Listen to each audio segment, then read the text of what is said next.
Hello beautiful people, welcome or welcome back to my channel. My name is Oluchiimoh, and in today's video we are going back to the basics. Now if you're a beginner or you're someone looking to start your cake business in 2022, I'll be sharing some basic tools and equipment that you need to start your cake business. So if this is something you're interested in, or you fall in the category of persons I'm talking to for or in this video, you definitely want to keep on watching because I promise it to be valuable to you.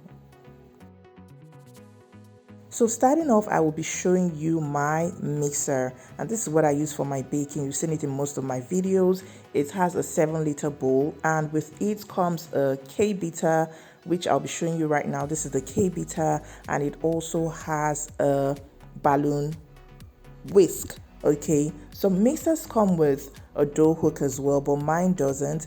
This is the balloon whisk, and I'm also going to insert a picture of the dough hook so that you know what it looks like. Okay, so just in case you're looking to get a mixer, it should have these three. It's not compulsory, but this is what the dough hook looks like. So it should come with either 2 or 3 of these beaters. Okay, you also need a hand whisk. So this is your hand whisk. You can use for mixing batter, you can use for mixing your egg whites, for royal icing, for other things, for baking basically. So in case you don't have a balloon whisk, this can come in handy. Next up is our turntable. So this is my turntable, and it is a very flexible one. Like, it turns really nice, it turns really fine. So you can get this turntable, or you can get the plastic ones. There are other plastic ones that are more affordable. This is metal, but you can get the plastic ones like this that are more affordable in case you're just starting out and you don't have enough funds. Okay, next up I have my measuring cups and my measuring spoons. You can also get the plastic ones. This is metal. You can get the plastic ones like this. They're very useful as well, and these are the measuring spoons that came along with my measuring cups. Now you can see the measurements on it. You can see the quantity written on it. It's usually written on it so that measuring your ingredients is a lot easier. Let me see if it can focus so that you can see what I'm really talking about. So you can see it is written on the body right there, and it's also the same for the plastic one. So whichever you can afford to get, it is fine for you to start with. The same thing applies to the cups as well. You can see the measurements written on it, so you just measure and go ahead with your baking. When it comes to measuring as well, you also need your digital scale. Now it's not compulsory you start off with this.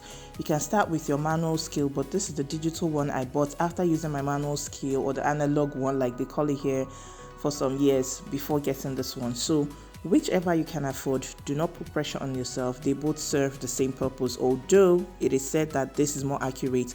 So over time you can save and get this digital scale. The next thing I'll be showing you is my spatula. You need a spatula, a silicone spatula, which you can use for scraping the sides of your bowl and doing some other things when you're baking. So you need a sturdy one like this or a flexible one. I also have my sieve for sieving flour and dry ingredients, and then I also have these offsets right here.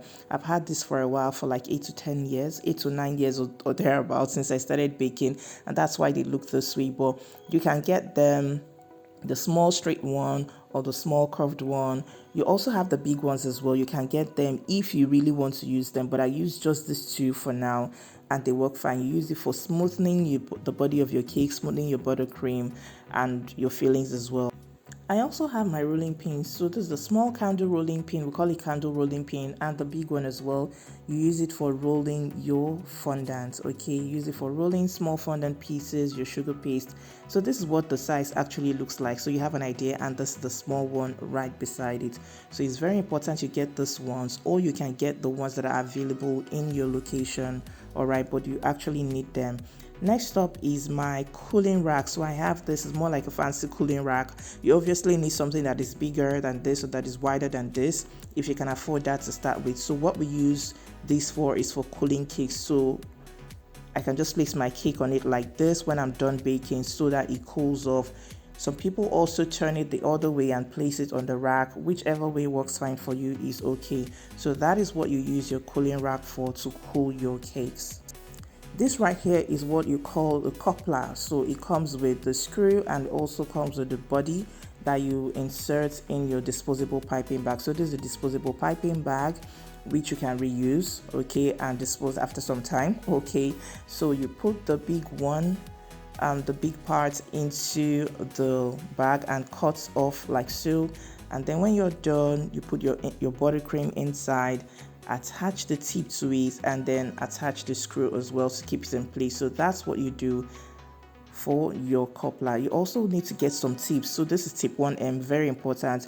You can buy a set of tips, they're available in cake shop, and this is the craft knife which you use for cutting your fondant pieces. You also have your shovel tool which you use for picking your fondant up from the table so that you don't pull it out of shape. It's very important for you to have it. So this is your shovel tool once again. A very important tool as well is your bench scraper. So this is a bench scraper and you use it for smoothing the sides of your cake. When you're crumb coating or when you're frosting your cake, you need a bench scraper. I have a video on this so you can check that out. I also have my plastic cake comb here, and I also have a metal cake comb right here. The metal cake comb has jagged ends, so you can get the plastic one or the metal one for you to comb the body of your cake. Next up is my trimming knife, my good old trimming knife. I've had this for about like 5 to 6 years if I'm not mistaken, and I really like it. It's solid for me to use.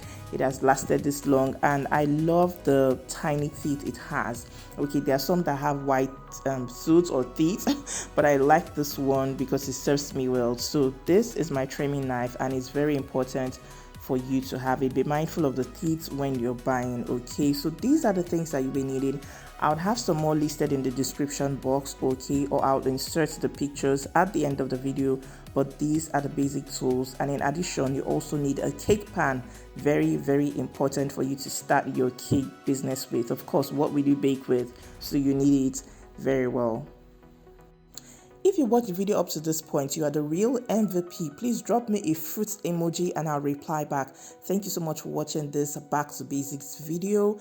I would love to do more in this series. So if you have things you'd like me to touch on, which involves looking at the basics of baking, then you want to let me know. Please don't forget to subscribe to my channel and to share this video. Until I see you in the next video, stay happy, stay safe, and stay blessed.